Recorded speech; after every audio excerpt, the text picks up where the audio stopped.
Assalamualaikum warahmatullahi wabarakatuh. Berikut pemaparan materi yang berjudul Cerita Hikayat. Yang pertama ada pengertian hikayat. Hikayat merupakan cerita Melayu klasik yang menonjolkan unsur penceritaan berciri kemustahilan dan kesaktian tokoh-tokohnya. Hikayat disajikan dengan menggunakan bahasa Melayu klasik. Ciri bahasa yang dominan dalam hikayat adalah penggunaan konjungsi hampir pada setiap awal kalimat dan penggunaan kata arkais.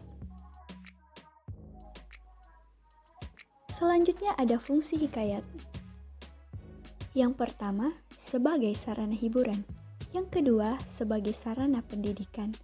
Dan yang ketiga, sebagai sarana menunjukkan dan melestarikan budaya. Berikut ada karakteristik hikayat. Yang pertama, terdapat kemustahilan di dalam cerita tersebut. Yang kedua, kesaktian tokoh-tokohnya. Yang ketiga, anonim. Keempat, istana sentris. Dan yang kelima, menggunakan alur berbingkai. Nilai-nilai yang terdapat dalam hikayat. Yang pertama, ada nilai religi. Yang kedua, ada nilai moral. Yang ketiga, ada nilai sosial. Keempat, ada nilai budaya. Kelima, nilai estetika. Dan yang terakhir, ada nilai edukasi. Struktur yang terdapat dalam cerita hikayat. Yang pertama, abstraksi. Abstraksi merupakan gambaran awal di dalam cerita.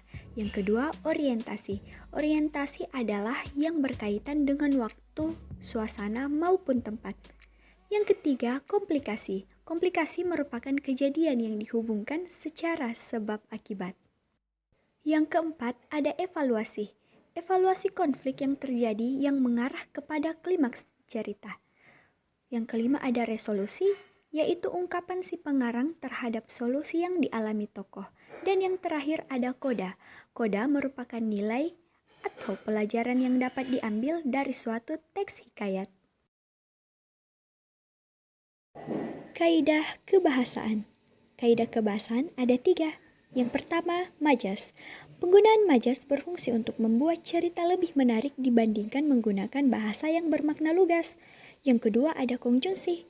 Penggunaan konjungsi yang menyatakan urutan waktu dan kejadian peristiwa tersebut. Dan yang terakhir, kata arkais. Kata arkais merupakan yang sudah tidak digunakan lagi atau jarang ditemukan. Itulah pemaparan materi dari saya tentang cerita hikayat. Lebih dan kurangnya mohon dimaafkan. Wassalamualaikum warahmatullahi wabarakatuh.